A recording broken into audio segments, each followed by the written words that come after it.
Hello friends. இன்னைக்கு நம்ம ட்ராமாவோட episode 6 தான் பார்க்க போறோம். நான் எப்பவும் சொல்றது தான். இந்த வீடியோ உங்களுக்கு பிடிச்சிருந்தா ஒரு லைக்க போட்டுட்டு, அப்படியே நம்ம சேனலையும் சப்ஸ்கிரைப் பண்ணிக்கோங்க. சரி வாங்க டைம் வேஸ்ட் பண்ணாம வீடியோக்குள்ள போலாம். நம்ம ஹீரோ அவன் பவர்ஸ யூஸ் பண்ணி அவன் லைப்ரரியில இருக்க புக்ஸ்ல நடந்த கொலைய பத்தி ஏதாச்சும் இன்ஃபர்மேஷன் கிடைக்குதான்னு தேடிட்டு இருப்பான். இப்படி இந்த புக்ஸ்லாம் யார்ல மிதக்கிறதுக்கு நம்ம எதுக்காக செலவு பண்ணி இப்படி ஷெல்ஃப்லாம் கட்டி வைக்கணும் அப்படிங்கிற மாதிரி அர்ஜுனன் கேட்க, இப்படி லாஜிக்கா பேச விட்டுட்டு நடக்கிறத மட்டும் பாரு அப்படின்னு ஹர்ஷா அவன்கிட்ட சொல்லுவான். ஸோ இப்போ நம்ம ஹீரோக்கு ஒரு வழியா அவன் தேடிக்கிட்டு இருந்த அந்த புக்கும் கிடைக்க, அவனுமே இப்போ அத கையில எடுத்து படிக்க ஆரம்பிக்கிறான். அண்ணா நீங்க எதையாச்சும் கண்டுபிடிச்சிட்டீங்களா?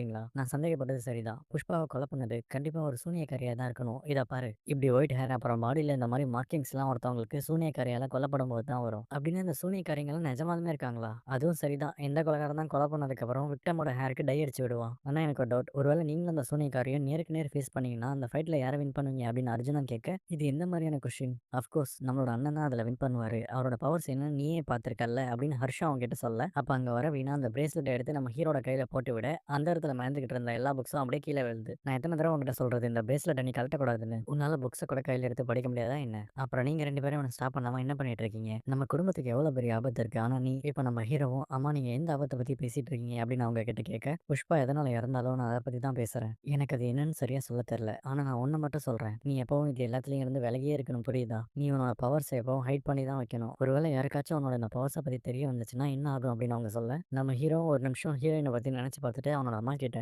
நீங்க கவலைப்படாதீங்கம்மா. என்னோட பவர்ஸ பத்தி யாருக்கும் எப்பவும் தெரிய வராது. அப்புறம் உங்கள இப்படி கஷ்டப்படுறதுக்கு ஐ அம் சாரி அப்படின்னு சொல்ல, அண்ணா கிட்ட இருக்க மாரி என்கிட்டயும் பவர்ஸ் இருந்துச்சுன்னா, அத வச்சு காலேஜ்ல இருக்க பொண்ணுங்க எல்லாத்தையும் இம்ப்ரெஸ் பண்ணியிருந்திருப்பேன். இந்த பவர்ஸ்னால கேர்ள்ஸ் இம்ப்ரெஸ் ஆக மாட்டாங்க அர்ஜுன். சொல்லப்போனா எல்லாரும் இத பார்த்து பயப்பட தான் செய்வாங்க அப்படின்னு ஹர்ஷம் சொல்லுவான். இப்ப நம்ம ஹீரோயின் கொலை நடந்த நியூஸ டிவில பார்த்துட்டு பயத்துல கத்த, என்னாச்சுக்கா? எதுக்கு இப்படி சின்ன புள்ள மாரி டிவிய பார்த்து கத்திட்டு இருக்கீங்க அப்படின்னு சாருவும் அவகிட்ட கேட்க, ஹே கொஞ்சம் அங்க பாருடி. அந்த டெட் பாடிக்கு பதிலா அதோட இடத்துல நான் கூட இருந்திருக்கலாம். அன்னைக்கு நைட்டு பிரேஸ்லெட்ட திருப்பி குடுக்கறதுக்காக ஒரு வீட்டுக்கு போனேன்ல, அதே இடம் தான் இது. Oh my God! அப்படின்னா நீங்க சொன்ன அந்த லாங் ஹேர் வச்ச அக்லியான பையனும் அந்த வீட்ல தான் இருக்கானா? அதுக்கு நம்ம ஹீரோயினும், அவன் ஒண்ணும் அக்லின்னு நான் சொல்லலையே அப்படின்னு அவ தங்கச்சி கிட்ட சொல்ல, அப்படின்னா கண்டிப்பா அவன் ஹேண்ட்ஸமா தான் இருக்கணும். சரிதானே? ஹேண்ட்ஸம்னு சொல்ல முடியாது. பட் ஓகே தான். ஆனா அவனோட அந்த ஹேர் ரொம்ப சில்கியா இருந்துச்சு. ஒரு உண்மைய சொல்லவா? இந்த பாய்ஸ்லாம் இப்படி லாங் ஹேர் அதுவும் சில்கியா வச்சுட்டு இருக்கிறத பார்த்தாலே எனக்கு கொஞ்சம் பொறாமையா தான் இருக்கு. என்னோட மனசுல பயம், பொறாமன்னு மிக்ஸட் ஃபீலிங்ஸா இருக்கு. இத சரி பண்ணணும்னா எனக்கு இப்பவே வடா பாவ் சாப்பிட்டாகணும் அப்படின்னு சொல்லி வடா பாவ எடுத்து சாப்பிட போவா. ஏன் இப்படி பார்க்குற? உனக்கும் கொஞ்சம் தரேன் அப்படின்னு சொல்லிட்டு, அவ கையில இருக்கிறத கொஞ்சமா பிச்சு சாருக்கு குடுத்துட்டு, அது எல்லாத்தையும் மொத்தமா சாப்பிட ஆரம்பிக்கிறா. இப்ப அப்படியே கட் பண்ணா, நம்ம ஹீரோவும் அவனோட வீட்ல சாப்பிட்டுட்டு இருக்கிறத நம்ம காட்டுறாங்க. அவனோட டேபிள் மேனர்ஸ் எல்லாத்தையும் கரெக்ட்டா ஃபாலோ பண்ணி சாப்பிட்டுட்டு இருப்பான். சொல்லப்போனா கீழ ஸ்பில் ஆனத கூட தொடச்சு எடுத்துட்டு, அதுக்கப்புறம் தான் அவன் சாப்பிடுறதை கன்டின்யூ பண்ணுவான். ஆனா நம்ம ஹீரோயின் கௌரியோ, அப்படியே அவனுக்கு ஆப்போசிட். எத பத்தியும் கவலைப்படாம ஃபுல் கட்டு கட்டிட்டு இருப்பா. ஆனா எங்களோட டிபார்ட்மெண்ட்ல புஷ்பாவோட மர்டர் இன்வெஸ்டிகேஷன் நடந்துட்டு இருக்கு. உங்களோட ஜட்ஜ்மென்ட் சரியா இருக்கலாம். ஆனா எல்லா பாசிபிள் வேஸ்லயும் நம்ம பார்க்கணும்ல அப்படிங்கிற மாரி ஹர்ஷா அவன்கிட்ட சொல்ல, புஷ்பாக்காவ அந்த சூனியக்காரி கொலை பண்ணலன்னா வேற யாரு பண்ணியிருப்பா? ஏன்னா நம்ம வீட்டுக்கு தான் வெளி ஆளுங்க யாரும் வரலையே அப்படின்னு அர்ஜுனும் சொல்ல, ஆனா அன்னைக்கு ராத்திரி அந்த பொண்ணு வந்தாளே அப்படிங்கிற மாரி நம்ம ஹீரோ அவங்க கிட்ட சொல்ல, இப்ப அத கேட்டு அவங்க 2 பேரும் அவன கிண்டல் பண்றாங்க. நீங்க எதுக்கு எப்ப பார்த்தாலும் அந்த பொண்ணையும் எல்லாத்துலயும் மென்ஷன் பண்றீங்க? அதுவா? அவரால அந்த ஹாட்டான பொண்ண மறக்க முடியல. அதான் அப்படின்னு அர்ஜுனும் சொல்ல, இடியட்ஸ் நான் ஒண்ணும் அந்த ஹாட்டான பொண்ண பத்தி சொல்லல. அந்த சூனியக்காரி பத்தி சொன்னேன் அப்படின்னு நம்ம ஹீரோவும் கோவப்பட, இப்படி அவன் சொல்றத கேட்டு திரும்பவும் அவங்க 2 பேரும் அவன கிண்டல் பண்ண ஆரம்பிக்கிறாங்க. உங்க 2 பேருக்கும் பைத்தியமா என்ன? நான் ஒண்ணும் அவள ஹாட்டுன்னு சொல்லல அப்படின்னு நம்ம ஹீரோவும் சொல்ல, நீங்க உங்க வாயாலே அவங்கள ஹாட்டுன்னு சொன்னத நாங்களே கேட்டோம். ஒருவேளை உங்களுக்கு அவங்க மேல கிரஷ் இருந்துச்சுன்னா just accept it and fell in love அண்ணா. ஆனா நீங்களே சொன்னீங்கல்ல, உங்களுக்கு லவ்ல நம்பிக்கை இருக்குன்னு. அப்புறம் என்ன? அந்த கடவுள் மேல கூட தான் எல்லாருக்கும் நம்பிக்கை இருக்கு. ஆனா எல்லாராலயும் அவர பாத்துற முடியுமா என்ன? நீ சொன்ன மாரி எனக்கு லவ்ல நம்பிக்கை இருக்கு தான். ஆனா லவ்ல நார்மல் பீப்பிள்க்கு தான் செட் ஆகும். அப்புறம் உங்களோட இந்த பிரதர் ஒண்ணும் நார்மல் இல்லையே அப்படின்னு அவன் சொல்ல, அத கேட்கிற அவங்க 2 பேரும் அப்படியே போய் அவங்க அண்ணன ஹக் பண்ணிப்பாங்க. ஹே டிராமா குயின் எதுக்காக இப்படி அழுதுட்டு இருக்க அப்படின்னு நம்ம ஹீரோவும் கேட்க, இது ஒன்றும் டிராமா இல்லண்ணா. நான் உண்மையா தான் அழறேன். நாளைக்கு நம்ம சந்தியா அக்காவோட வருங்கால மாமியார் வீட்ல இருந்து வராங்க. சோ அதுக்காக இன்னைக்கு நம்ம போய் ஷாப்பிங் பண்ணலாம். ஆனா நான் உங்ககிட்ட ஒண்ணு சொல்லவா? நம்ம கையில எழுதிருக்கிறது வெறும் நம்மளோட டெஸ்டினி மட்டும் இல்ல. நமக்குன்னே பிறந்தவங்களோட பேரும் அதுல இருக்கும். என்னன்னா அதுல இருக்க பேர சுலபமா நம்மளால படிச்சிட முடியாது. அப்படின்னு பார்த்தா உங்களோட உள்ளங்கையிலயும் கண்டிப்பா ஒருத்தவங்களோட பேர் எழுதியிருக்கும். அவங்க ஒரு நாள் வந்து உங்க கைய இறுக்கமா பிடிச்சுப்பாங்க. ஆமாண்ணா, கண்டிப்பா அவங்க உங்களுக்கு பிடிச்ச மாரி நடந்துப்பாங்க. உங்களோட ஸ்ட்ரேஞ்ச் ஹேபிட்ஸையும் அவங்க புரிஞ்சுப்பாங்க. அதாவது உங்க கப்ல இருந்து காஃபி கொட்டுனா கூட அத கிளீன் பண்ணுவாங்க. அப்புறம் அவங்க உங்களோட ஃபேவரட்டான அவகாடோ டோஸ்ட்டையும் பிளாக் காஃபியும் அவங்க கூட சேர்ந்து குடிப்பாங்க.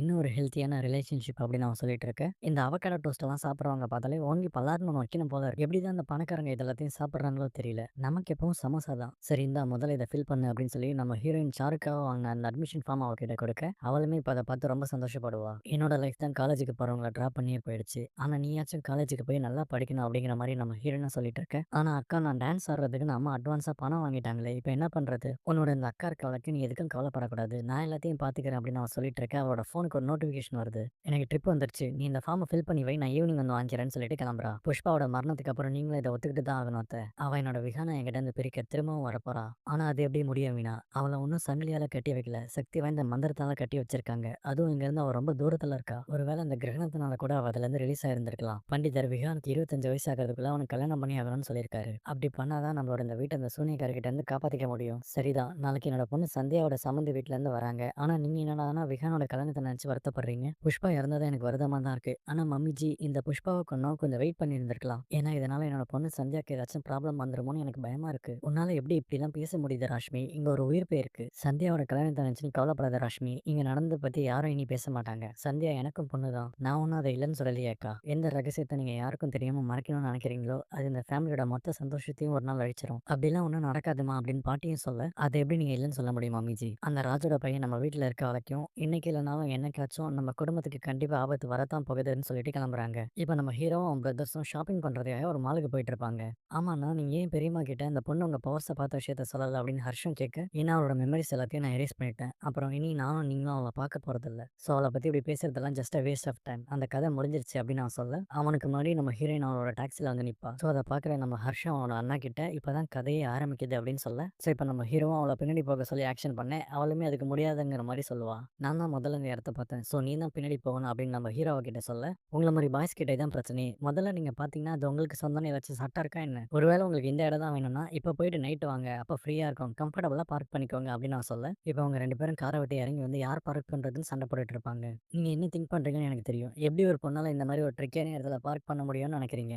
அதுல என்ன தப்பு இருக்கு? ஒருவேளை நீ இதுல பார்க் பண்ணணும்னு நினைச்சா ஈவினிங் ஆயிடும். அப்பவும் உன்னால இங்க பார்க் பண்ண முடியாது. அப்ப சரி முதல்ல உங்க லாங் ஹேர் வச்ச பிரதர இங்க பார்க் பண்ண சொல்லுங்க. அதுக்கப்புறம் நான் இங்க பார்க் பண்றேன். யாரு கம்மியான டைம் லிமிட்ல பண்றாங்கன்னு பார்ப்போம் அப்படின்னு அவ சொல்ல, அவ சொல்றத கேட்டு நம்ம ஹீரோ அவங்களோட காரை எடுத்து அங்க பார்க் பண்றான். ஆனா 22 செகண்ட்ஸ் அப்படின்னு அர்ஜுனும் ஸ்டாப் வாட்ச பார்த்துட்டு சொல்ல, இப்ப நம்ம ஹீரோயின் அவ காரை கொண்டு போய் அங்க பார்க் பண்ணுவா. ஆனா 20 செகண்ட்லயே பார்க் பண்ணி முடிச்சிருவா. இப்படி ஒரு பொண்ணு கிட்ட தோத்ததுக்கு அப்புறம் எப்படி உங்களால இங்க ஷாப்பிங் பண்ண முடியும்? நான் உங்களுக்கு ஒரு ஐடியா கொடுக்குறேன். பேசாம நீங்க வேற ஒரு மாலுக்கு கிளம்பி போயிடுங்க. என்ன ஓகே தானே அப்படின்னு சொல்லிட்டு நம்ம ஹீரோயின் அங்க இருந்து கிளம்புறா. நீங்க அவங்களுக்கு அகைன்ஸ்டா என்ன வேர்ட்ஸ யூஸ் பண்ணாலும் அத ஒண்ணுமே இல்லாத மாரி ஆக்கிடுறாங்க அப்படின்னு அர்ஜுனா சொல்ல, இப்ப கோவத்துல நம்ம ஹீரோ மேல பறக்குறான். அத பாக்குற அவனோட பிரதர்ஸ் 2 பேரும் ஓடி வந்து அவன கீழ இறக்க ட்ரை பண்ணுவாங்க. சோ இப்ப நம்ம ஹீரோயினும் கொஞ்சம் தூரம் போனதும் நின்னு திரும்பி பார்த்துட்டு அங்க இருந்து போயிடுறா. அண்ணா உங்களுக்கு என்னதான் ஆச்சு? எதுக்காக நீங்க இவ்ளோ கோவப்படுறீங்க? எதனால நீங்க அவங்க சொல்றது எல்லாத்தையும் கேட்டு இவ்ளோ ட்ரிகர் ஆகுறீங்க அப்படின்னு அவங்க 2 பேரும் நம்ம ஹீரோவ பார்த்து கேட்க, இப்ப நம்ம ஹீரோவோட வீட்ல சந்தியாவோட சம்மந்த வீட்ல இருந்து வரவங்கள வெல்கம் பண்றதுக்காக எல்லாரும் ரெடியா இருப்பாங்க. இன்னும் 5 நிமிஷத்துல அவங்க எல்லாரும் வந்துருவாங்க. சந்தியா ரெடி ஆயிட்டாளா இல்லையா அப்படின்னு ஹர்ஷ் கேட்க, சந்தியாக்கா மைல்டா மேக்கப் பண்றதுக்கே 2 நாள் எடுத்துப்பாங்க. இப்ப ஃபுல்லா மேக்கப் பண்ணோம்னா எத்தன நாள் ஆகுமோன்னு தெரியல. பேசாம ஒண்ணு பண்ணலாம். மாப்பிள்ளை வீட்டுக்காரங்கள 2 நாள் கழிச்சு வர சொல்லலாமா அப்படின்னு அர்ஜுன் சொல்ல, உன் வாய கொஞ்சம் மூடுறா அப்படிங்கிற மாரி ஹர்ஷம் அர்ஜுன் கிட்ட சொல்ல, அப்ப நம்ம ஹீரோ சந்தியாவை கூட்டிக்கிட்டு ஸ்டெப்ஸ்ல இருந்து கீழே இறங்கி வருவான். இத பாக்குற அவன் வீட்ல இருக்க மொத்த பேரும் ரொம்பவே சந்தோஷப்படுவாங்க. அப்ப ராஷ்மி அங்க வந்து என்னோட பொண்ணு இன்னைக்கு பார்க்க ரொம்ப அழகா இருக்கா. எந்த ஒரு திருஷ்டியும் அவளுக்கு பற்றக்கூடாது அப்படின்னு சொல்ல, இப்ப சந்தியாவும் அவங்க வீட்ல இருக்க எல்லார் காலையும் விழுந்து ஆசீர்வாதம் வாங்க இந்த எபிசோட முடியுது.